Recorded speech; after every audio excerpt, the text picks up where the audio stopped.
the accepting of who I was as a person. That everyone, that I hated myself internally, but I didn't even know that until had people that tell me like, we love you. And that still blows my mind sometimes. Hey mate, I'm Coach Mitch and welcome to the Unbreakable Man podcast. It's my goal to help you achieve excellent results in the area of your health and physical fitness, your career or business, your relationships, and in your own personal passions. This is going to be your one-stop shop if you are the kind of man who wants to achieve his fullest potential in life. And the only way to do that is by becoming unbreakable. Hey guys, and welcome to today's episode of the Unbreakable Man podcast. Today I'm sitting down with my friend and coach, Kyal Currant. Hi Kyal. Good, man. How are you? Good to see you, brother. You too, man. How are you feeling today, Kyal? Good question. Feeling sore from training. Also feeling in my heart like love, like a little appreciation for who I am and what I'm becoming, and letting go of a lot of other stuff that I don't need, that doesn't serve me anymore. And it's a interesting and tough and journey, but that's part of life, right? And it's just doing a lot of shadow work at the moment, so it's just releasing old stuff that no longer serves me, stepping into my new stuff. So cool. Well, we decided to do this on a Saturday. That was the only time we could make our schedules line up, which is my first Saturday. Fortunately, my housemates were good to give us some time to do this. Yeah. Cool. What are you usually doing on a Saturday? Me on a Saturday, if I'm not working on my business, I'm normally just spending the time outdoors or spending time with friends or family. Normally like to, on a Saturday, set myself some tasks to do that I need to do, and then relax with an evening time most of the time. But most Saturdays are just either at events or just focusing on different areas of my business and my life. Could you tell the audience a little bit about your business? Yeah, so I'll give some context first, I guess. I'm a coach, speaker, facilitator. But I wouldn't mind sharing a bit of background of my story, if that's okay with yourself, just to how I got into this space. So I was born with a degenerative nerve disease called Charcot-Marie-Tooth, which affects 2.6 million people globally. And my condition is still yet to be specified to a specific type. So all my life, I've had all these tests, all these things done, and they can't identify the type. And there's people in the world that they've identified their type of the condition, but there's no cure for it. The only cure is exercising and stretching. There's still so much research done on it that it's just still in developing stages. So I didn't start walking until I was 2, and I'm the oldest of 5. So throughout my childhood, I used to get picked on, used to get shut down, used to get all the comments you would think someone with disability would get. Used to get segregated all the time. And this particular disease, how does it affect you? So it's nerves and muscles. So basically, it affects me from the neck down. My father's got it as well, but from the waist down. So it's called, the scientific term is called hereditary neuropathy cycle, rather. I still, like, to me, I just live my day as what I've got. I don't divulge too much into it, but it's basically a deterioration of the muscles. It's a muscle nerve disease where it wastes away the muscles and nerves. So the more I get older, the more it gets worse. I met a couple of people that have the condition, and they've left it, I wouldn't say too late, but to the point where, like, they have to physically wear like orthotics, or they have to increase their strength to the point where they need to start paying attention to more of their health. Whereas me, I'm lucky I got it from a certain age that I've sort of divulged into that way of it. Yeah. Okay, cool. So what what does it make more challenging for you? Oh, many things. Like exercise is like one. I don't look at it as challenges. I look at opportunities. I mean, I used to look at the challenges because I was like, pity me, pity this, pity that. But opportunities for me to be better. So challenges, exercise. Well, I couldn't run. Used to fall over all the time. Used to trip and just fall over my own feet. My ankles roll. Sitting, standing, and sitting down. So I can't stand in one position for a certain period of time. Otherwise, my legs get really sore. My back gets really sore. So I have to sit down. So I have to make sure I'm balance is terrible. That's the words I speak for. Reframe that. It's good enough I can still walk. I'm very grateful I can walk. My knees, I've got like barely any muscles around my knees, which I'm building at the moment.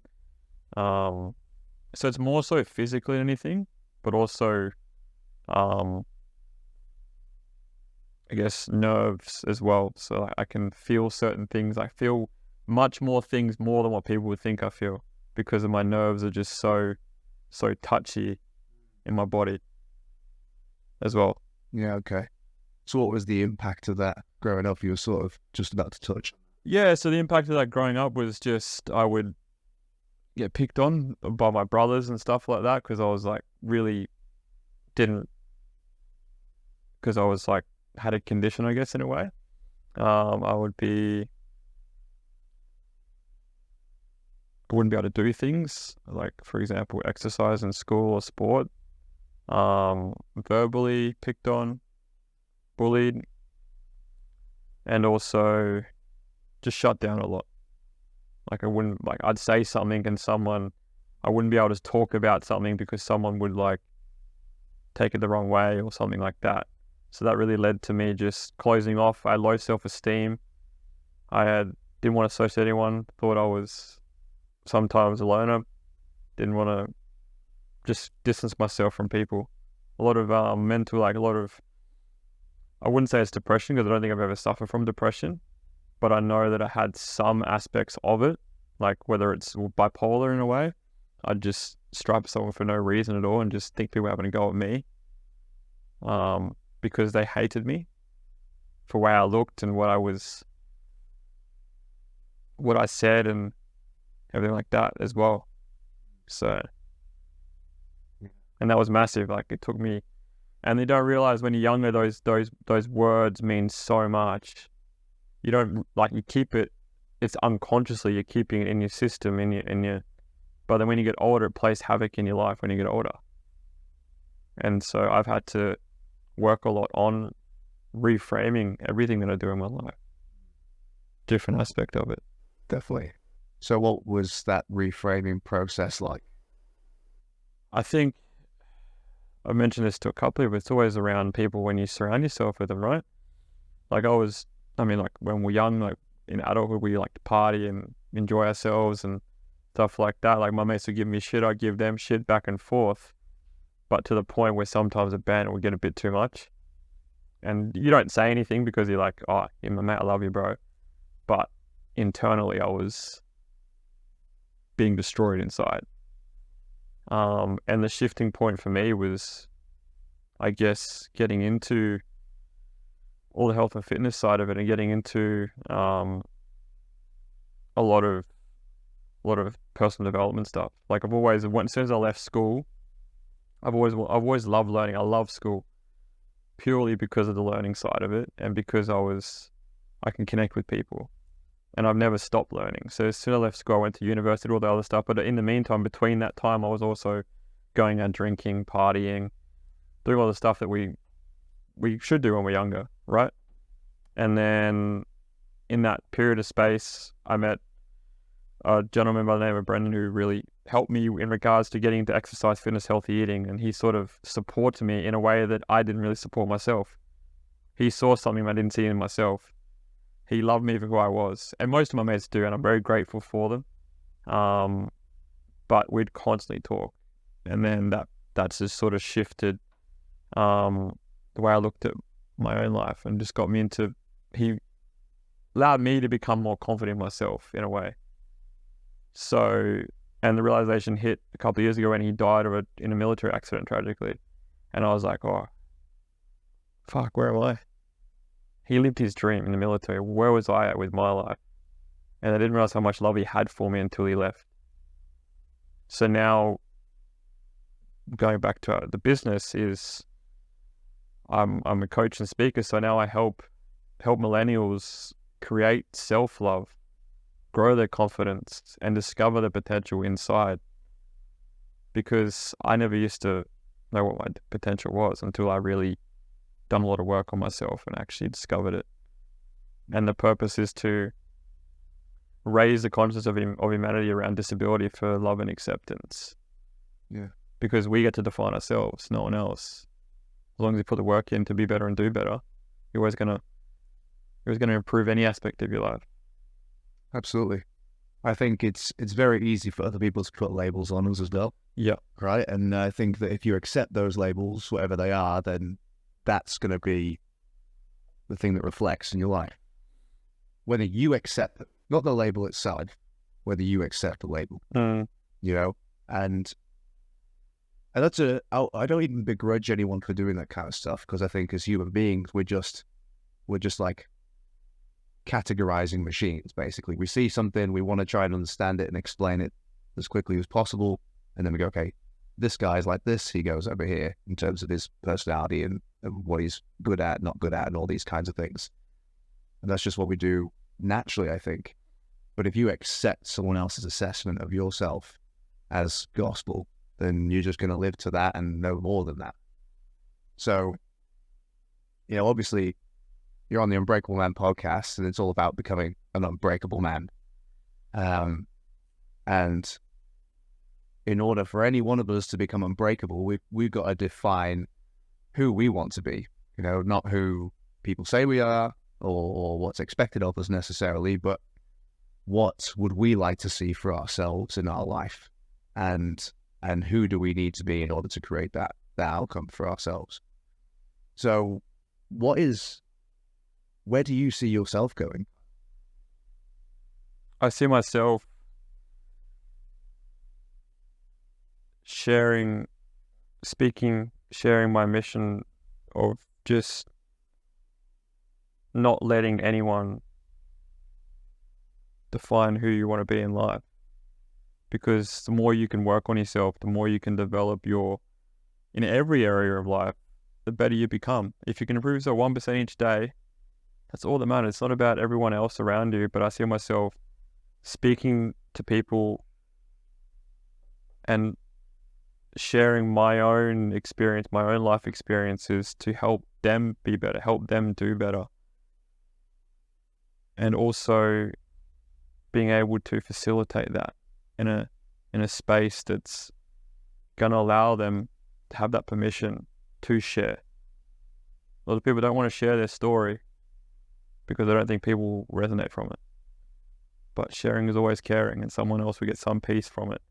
And then my coaching is working on their mindset, working on their growth internally, and discovering that there's more than your body that you can, because the labels, as you said, the labels are just labels. It's how you feel internally. Yeah. So you've obviously gone through that process yourself. Mm-hmm. You've made that switch yourself. Mm-hmm. What was it like going through that process of perhaps accepting the labels that other people gave you, or just feeling down about the fact that you have this daily challenge in your life? How did you learn to accept what you couldn't change and then make the best out of what you could? I just didn't, deep down, I didn't really believe in what they were saying, because every time I went and saw a doctor, a nurse, a neurologist, they'd tell me like everything's coming back normal. So I'd be like, okay, well, why do I keep coming then?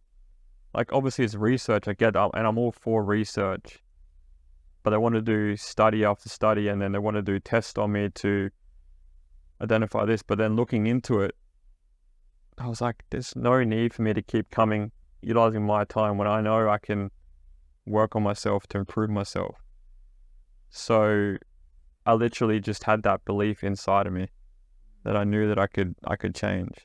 And then I attended personal development seminars, and I was like, this person is exactly what I'm talking about, and I want to know more about that person. What was perhaps something that you heard early on in that process that really clicked with you?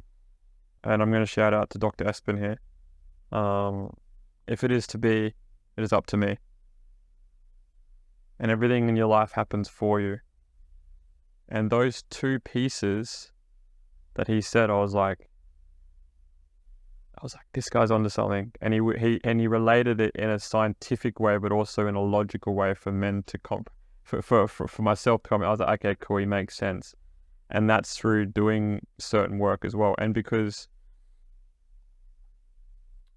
again, it's surrounding yourself with like-minded people. It's surrounding yourself with people that want to grow. It's surrounding yourself with people that are wanting to do better for themselves. But that was the turning point last couple of years around that. But I knew that like I was always working on myself, like got into health and fitness, but it's not until I started doing the inner work that I really understood what it meant by believing in yourself. So I cut ties with the doctors and the nurses and neurologists, and I was like, I can focus on me and me alone. And the more you focus on you, yes, you may have to sacrifice certain relationships, but the beauty of that at the end of the day is you can have a better relationship with those relationships, with your family, with your friends. You can actually know how to understand them more by doing the work on yourself. And not just fitness, not just exercise, but healing. Like a lot of internal stuff, like for example, like healing journey itself. Well, what's something that you've healed or a healing process that you've had to go through that's perhaps given you some insight into how to communicate more effectively with those other people in your life? It's just understanding where they're at in their life. So I've done a lot of events where it's all about masculine, feminine healing, and I didn't know certain aspects of me until I actually went to an event, and then it just opened up a whole can of worms. What I mean by that is just the accepting of who I was as a person. That everyone that I hated myself internally, but I didn't even know that until I had people that tell me like, we love you. And that still blows my mind sometimes, because for so long I was in my own head. And then being able to go to an event where I could be myself, I could have people around there were doing all this weird stuff, and I was like, oh, sweet, I can do that as well? You tell them I can do that? And that's come that acceptance piece. Yeah. It's that fear of being judged. Yeah, that's a massive fear of being judged about everything that you do. And the reason that comes into place is because you've done something maybe when you were a little child, and your mum or dad have gone angry at you for doing it. And so unconsciously, you play the same pattern in your life as you get older. And the fear of judgment was always a factor for me because of how I looked, because of what I said. Yeah. And look, like, it makes sense too, because if you've got evidence of that in your life, then obviously your brain's gonna connect with that. It's gonna look back and go, yeah, well, this seems to be true because these two things keep linking up. But making that connection is not helpful for anyone really. And I find that those people that are they do those weird things, they do those weird movements, or whatever it might be. Or I often think of Scotty when I think because the guy, and this is what I told him this when he was on the podcast a while ago, because he's one of those few people, and I admire him for this, who are just, at least from what I can see, is just kind of unequivocally himself. You know what I mean? Or at the very least, closer to that than most other people. And I think that there's always something admirable when you see someone who just doesn't give a damn what anyone else thinks. They're just happy doing their own thing. There is something that I think is attractive about that, because all of us have, perhaps, we all have our weird quirks and our strange habits, all that kind of stuff, and we feel like we can't just do some of those things because we're going to get judged for it or whatnot. Mm-hmm. And look, to be fair, some of them might be weird enough to deserve a little nudge in the right direction. However, I think that you could easily end up living a life that isn't your life. Because of that. Yeah. Right? Because you keep yourself trapped in this little box based on what everyone else around you has told you. And the truth of the matter is that everyone else around you could just be trapped in their own little boxes, and they don't. And to see someone else step out of that little box just confirms that they are in a little box themselves. It's the expectation. It's like they don't want you to change because they don't know what's going to happen to you when you change, because their fear of changing. So they put their projection on you, and then you feel their projection, but you may not want to feel their projection. But internally, we're all a reflection of ourselves, and whether they want you to do something or not, that's about them in that moment. If you want to do something and you believe strongly, you feel it, go and do it. Yeah. It's and again, if it comes back to that judgment piece, like, oh, what will my family say? And like when I started this journey, my family were they're like, what are you doing? Like all this other stuff, and it's like, well, they didn't understand it, but now they do. I've been on this journey for quite some time now, and now they understand it. Now I have a better relationship with my brothers, with my mum, with my dad, and it's still ever growing. But now they understand why I'm doing what I'm doing. And when you start a journey like that, it's hard because they're not going to understand it because they've never done it themselves. Unless someone's done something similar, they're never going to understand it. So don't use their belief system and allow that to trigger you in a way to not do something. Just go out and do it. Yeah. I think it requires a lot of initial certainty to make that step, because you are gonna get that judgment from people around you. Yeah. Because again, that's just what human beings do. We're gonna have our opinions on other people's choices and whatnot. Mm-hmm. And it does require a fair bit of courage and even just a willingness to potentially fail, to risk failure in order to make that first step. Because you, even yourself, and I can tell you from my own experience, you don't really know what you're going to get. You just know that what you've got isn't everything that's out there for you. Yeah. And you're trying things to see if this is a solution to help you expand yourself mentally or physically in some way, or expand your life or your business or whatever it might be. And a lot of the times you are taking shots in the dark, but everyone's in the dark. And if you don't take any shots, you never hit anything. Yeah. And you've got to be willing to miss a few before you get one. And the failure is part of life. The expectation, it's just the expectation that people have on you. And they're on there, and you can either let their expectations affect you, or if you expect yourself to be better, obviously go and do something. Failure is going to happen. I mean, I've failed many times. I mean, I'm still failing. Like, obviously, when I first, like, I'm still, like, my business is still in the foundation stage. So the first 6 months, I was just go. And I was like, I thought it would be something like, I'll make all this money. And then I was like, took a step back and I'm like, no, this is a lot of internal shit I'm working through right now. A lot of imposter syndrome, a lot of judgment, a lot of everything that comes all at once. Definitely. Yeah, 100%. That really goes back to what you were saying before about surrounding yourself with people who are also trying to do something new. Because otherwise, like that bucket of crabs, where one of them tries to escape and the other ones pull that guy back down into the bucket with the rest of them. It's exactly what happens to human beings over and over again. So, if you're surrounded by people who are consistently making you feel like your dreams or your goals are not worth chasing because they're out of reach or they're impractical or unrealistic, the best thing you could probably do is not change the goal, but change the people you're hanging out with as much as possible.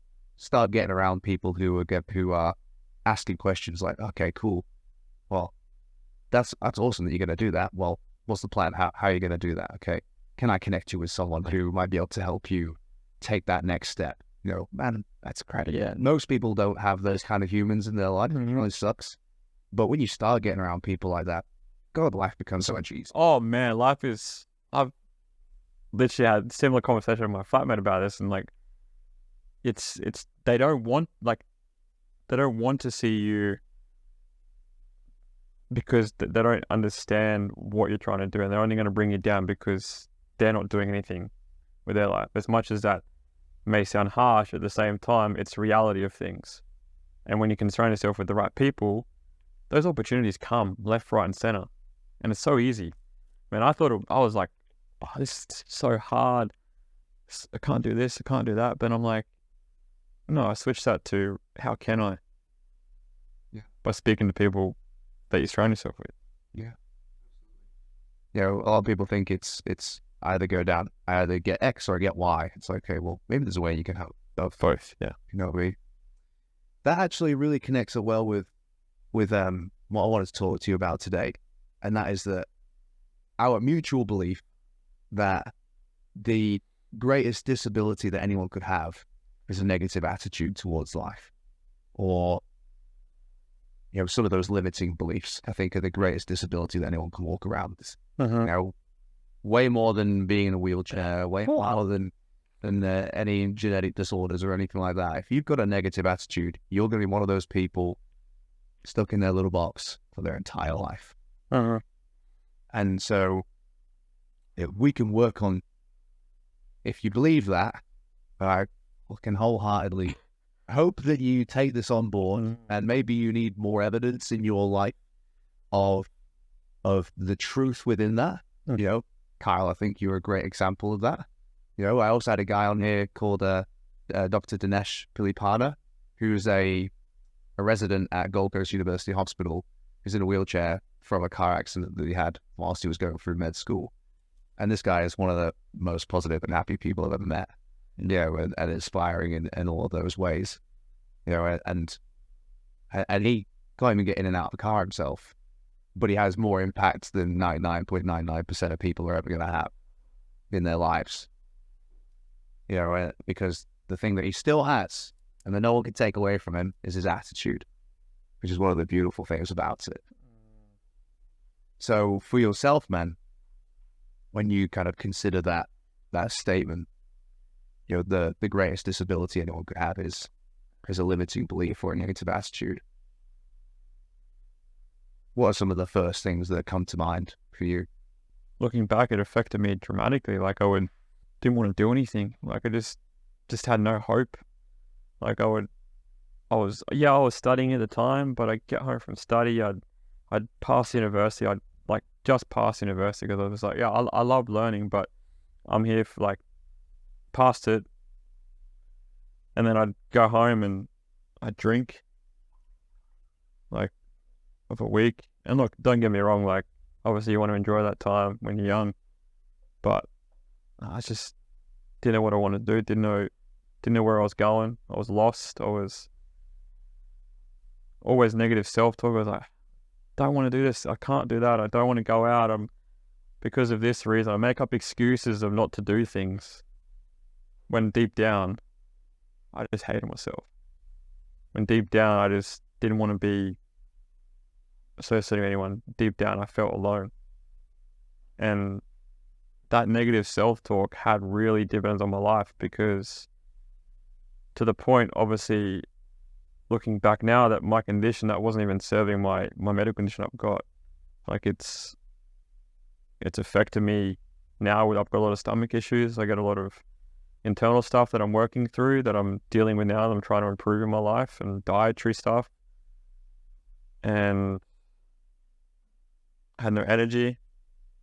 I just didn't want to be here, really, because I was just so consumed with my own talk in my head that I was miserable.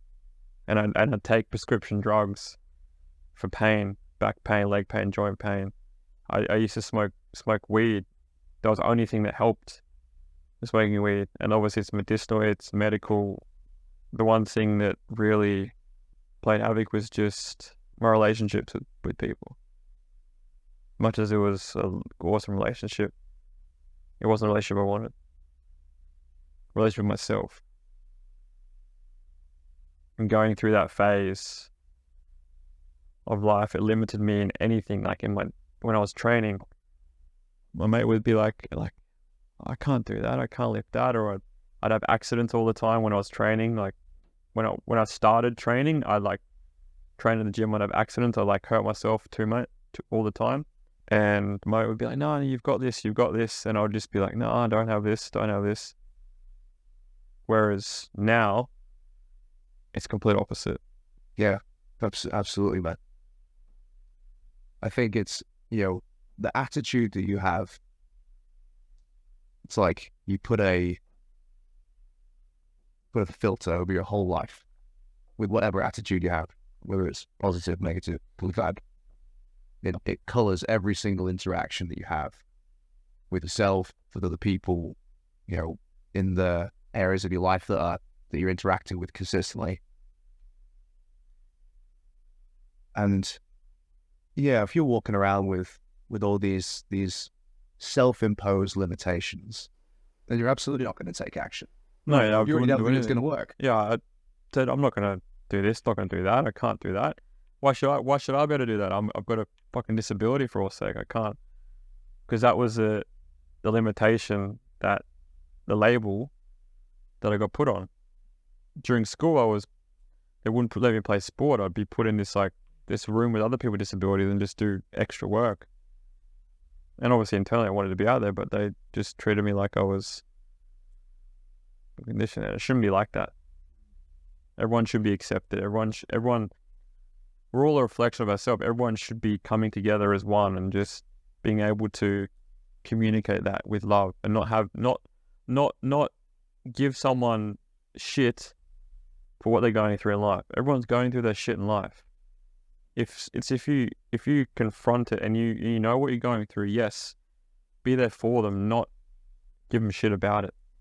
I see that time and time again every single day, whether I'm where I work, whether I'm in just the street. It's not right. Like it's not human behavior. We shouldn't be like that. It's only because they're feeling like that internally. And now I understand that. Whereas before, I was projecting my shit on other people. Sometimes I still do, but now I'd sort of reframe and ask him, do you mind if I vent, or do you mind if I just share something with you? Whereas before some people like in my life are still like, they don't know how to sort of say no, but sometimes I'll do it without actually asking, because I have to catch myself though. So it's interesting. Yeah, well, that was what I was going to say, man, is that I think that people who do choose to pick on others, or who do choose to put others down, or who do, we want to play that comparison game and feel better than the other guy, that comes from a place of insecurity at the end of the day. It comes from a place of lack or a place of scarcity. And that's, even for those people, like, there's no point in judging those people either, because we're all like that. We're still, yeah. And I think it's not until you start to work on those parts of yourself, like you said, do you realize that that's what's actually happening in those scenarios. Because until you've looked and go, okay, well, that actually, why did I say that to that person? Why did I want to make that person feel bad about themselves? What was I really getting from that? Okay, it's because I don't feel good about myself because of X, Y, Z. And that's where that's really coming from. And until you've taken the time to reflect on it, you never have the realization, and then you don't get to change it next time. Because what you really care about is not making that person feel less than, but fixing that part of yourself that you're not happy with. Yeah, that's massive. Like, I mean, I know we all have our insecurities still, right? And one thing for me is doing a lot of healing. Like, I didn't know I had it until I did those events. And I was like, oh, shit. I thought I was fucking fine. And then I had all the insecurities come up. And And it's that internal representation of we're on this planet to, everything's happening for us for a reason, but it's the lessons you can learn from it, how it's going to enable you to grow. And if it triggers something inside of you, that's something for you to actually think about. Okay, why is this triggering me? And some people are not aware of that. Some people are. Most people don't even have a clue what you mean by that, which I get. But when you plan on doing better, plan on being better and improving yourself, you can understand all that stuff. Yeah, 100%, man.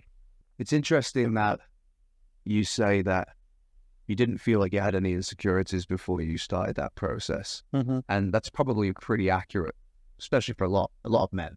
Mm-hmm. Because I think that we are less likely to want to be vulnerable. Yep. And so we spend perhaps less time considering the fact that we might have some insecurities. Now, the only reason why I'm saying this to the guys that are listening or watching is because figuring this shit out is going to help you get to where you're trying to get to in life. It's going to help you become the kind of man that you need to be a great partner for your wife. Or if you don't have one, to help you find one. To be a great father for your children, to be successful in business. Because here's probably a question you could ask yourself right now if you're listening to this and you're like, I don't think I have any insecurities. Okay, well, ask yourself the question. Are you living the best life that you could be living right now? Or are you consistently taking action to make that reality, or to make that dream a reality? If your answer is no to either of those questions or both of them, then there's something holding you back. Why wouldn't you be trying to live to whatever that dream is for you, whatever the ultimate life you could see for yourself? If you're not currently working towards it, then why is that? What is it that's holding you back? Unless you already feel like you're living the ultimate life, in which case, good fucking work, mate. You, my friend, have some tips for us, which would be amazing. But I think that for most of the guys listening to this, that's probably not the case.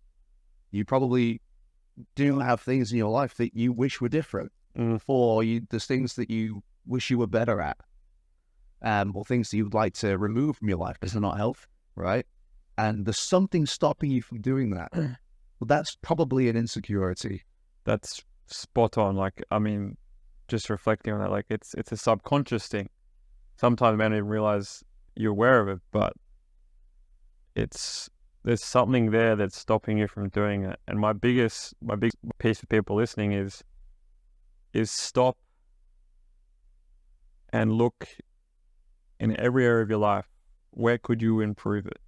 Whether it's that 1%, because subconsciously you may not want to improve it.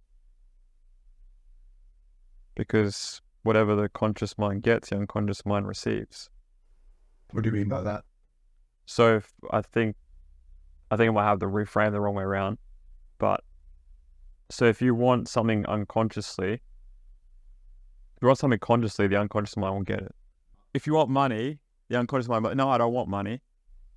Because 95% of our thoughts, patterns, and behaviors are negative experiences, where we only use 5% of our conscious brain. And that's all positive stuff. So you can start reframing and improving the areas of your life where you want to improve. Then that's the first step. Would be what? Writing them down? It's writing them down on paper. Like, we can even reach out to people. Don't think that you can do it on your own. I thought I could do it on my own.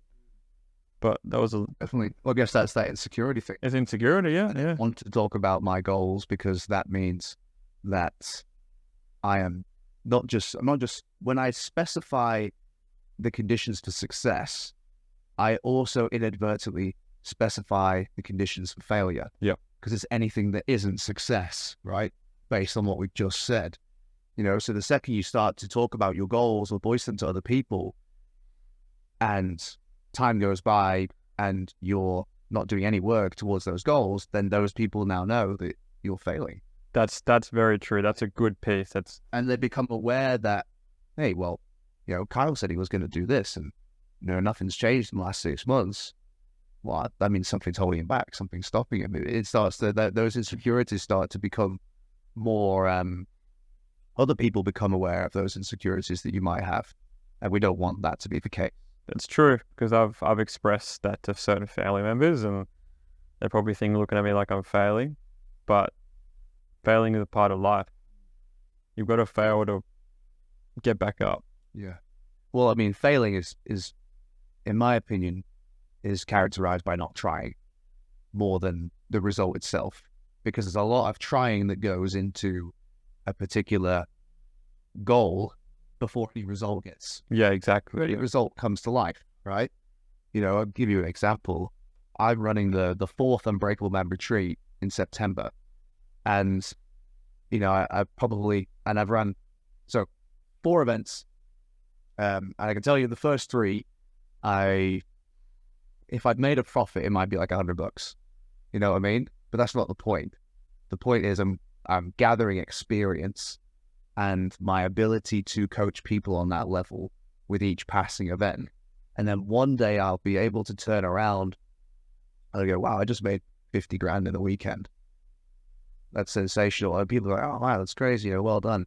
I'm like, yeah, but it did take me 2 years of basically achieving nothing. That's what other people would see it as, because I hadn't made a consistent, outcome or profit on those previous events. But all of that shit was necessary to get to the point where I could have, what other people might consider success. Mm-hmm. Right? So I think trying is really, in my opinion, trying is a big factor in success, and what success looks like, or whether someone's moving towards it. There's going to be a lot of, like you said, failure along the way. Yeah. And I don't begrudge anyone for their failures, as long as they don't allow that to stop them from being the person that they want to be. So like that question I asked to the man listening to this before about, are you currently living your ultimate life or on the way to it? That would be also the next best thing, right? I'm on the way to that. As long as you feel that way and I feel that way, then we're doing exactly what we should be doing whilst we're here alive on planet Earth. We're doing necessary steps to get to where we want to go. And I've experienced similar to your, not retreat space, but just the coaching business. And as I said, success with this massive thing, you make heaps of money and you do all this stuff, but at the end of it, you have bad relationships. Some people do, because you're grinding so hard and you don't look after your health. And I burnt out the first 6 months because I was just trying to do something and I was like, boom, boom. And there's that failing, because I tried, but then now I've learned from that. So now I'm doing this, the little steps are going to help me get to where I want to go, not try and make massive leaps, because I wasn't ready that time. Yeah, well, it's all those other things that support the journey towards success. Exactly, yeah. Like having good relationships, being healthy. There's guys who might be listening to this right now who, financial success is priority number one. And look, I get that. I get it. It's like, money's friggin' important. Obviously, things are expensive. And, if you have a family and stuff, a lot of responsibility on your plate there to make sure that everything's taken care of in that regard. But if your relationships suck and, you can't walk up a flight of stairs without being puffed by the time you get to the top, or you can't play with your kids or anything like that, then, all that financial success, what is it really worth? That's exactly, and that's, man, I've got this picture in my head of my dream when I want to do all this stuff, and I realized I didn't have much money in the world, but it really coming back to myself and what I want to serve people for. I mean, the money's only going to be off the back of that. Like, it's the moment you can do something in your life and you love doing what you're doing, you have passion for what you're doing, the money's the end of the exchange of doing that.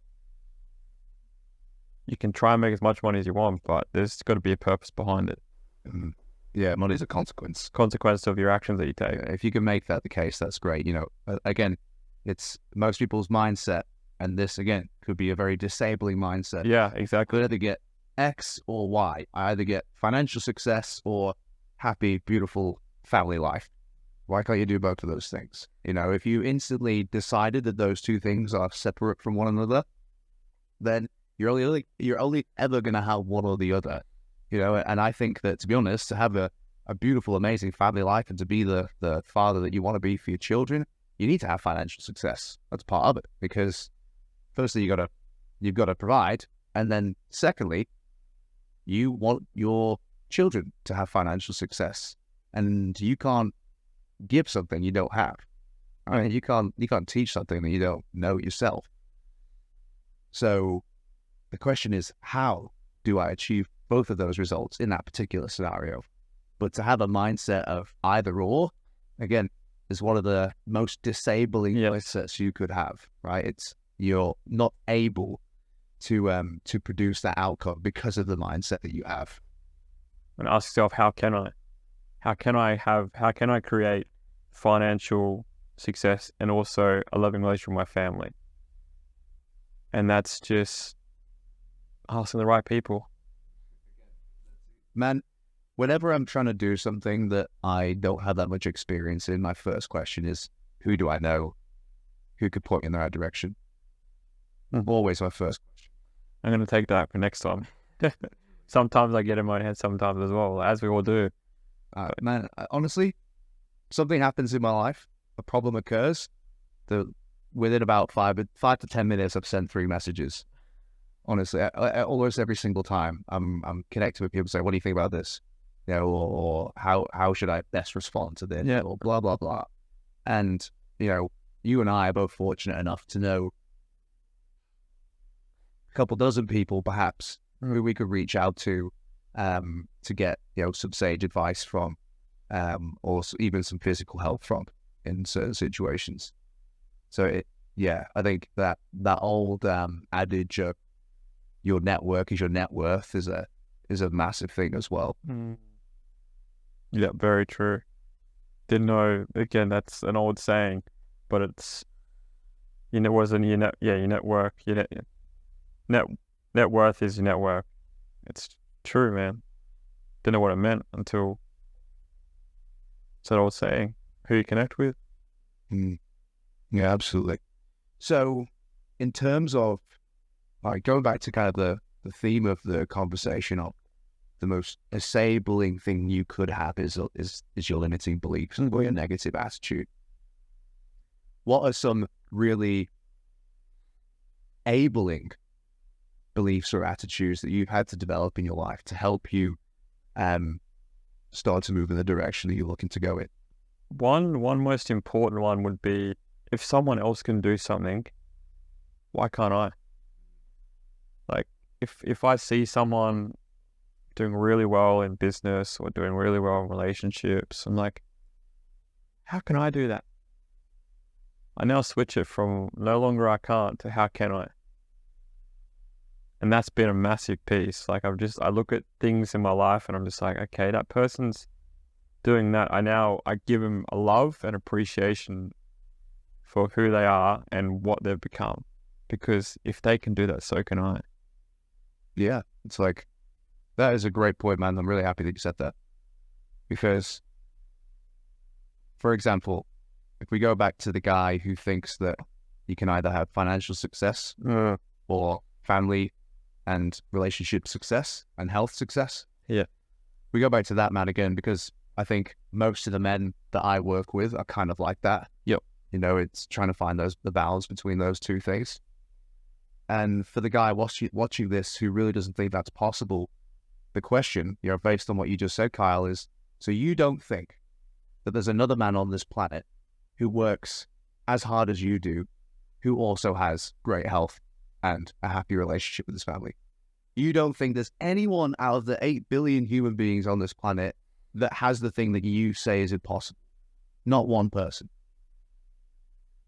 That's bullshit. There's someone on this planet that is doing the thing right now that you don't think is possible.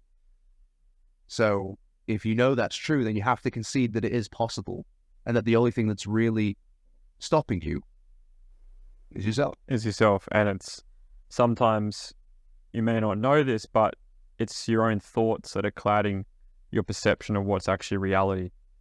And that's a multiple different factors. There's people you surround yourself with, there's people that are in life, there's stuff you're doing that's not serving you anymore, that's subconscious beliefs.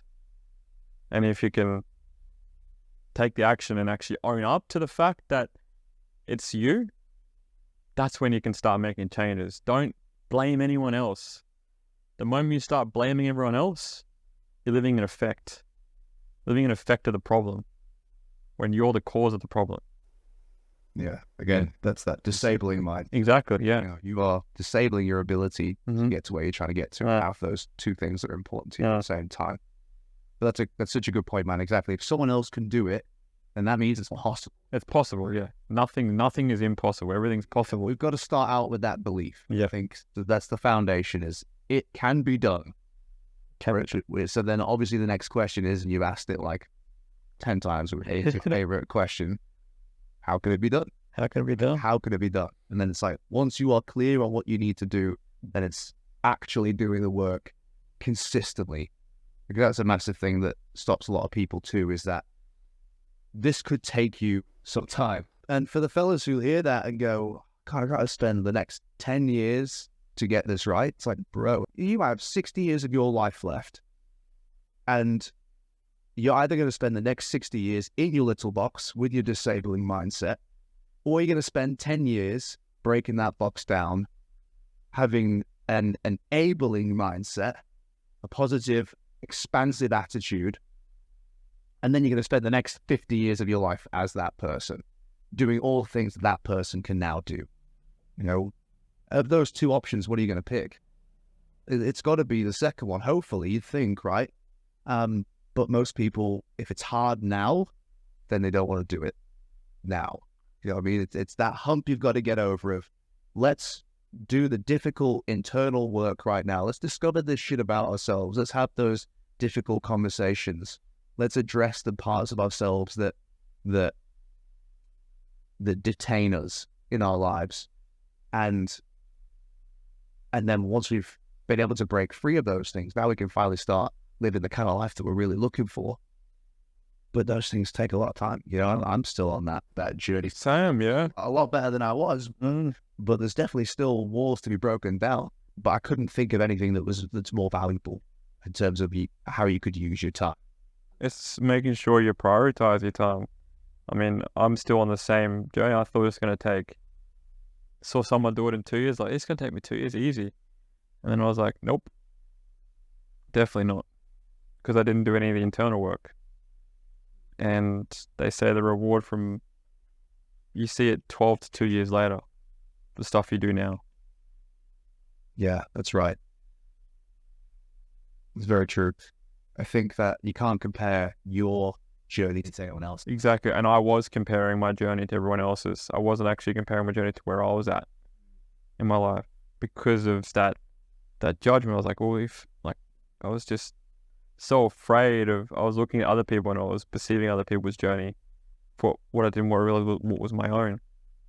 Now I compare myself to me and me only. Everyone's on their own journey, and I understand that now. What would you say is a disabling mindset that you still need to work on right now? Couple that I'm working on right now is that I can make it a reality. It's still, I'll be honest, it still plays in my mind. Everyone's always doubted me. It still hits home sometimes. If I can do this, it's fucking work in progress, but I know I'm working through. I know I'm doing the right. I know in my heart, that I'm doing the right steps to get me to that point where I can. And I now have trust in myself. What I'm doing in my life is fucking perfect for what I want to do in the future. But I'm always making sure I'm being present.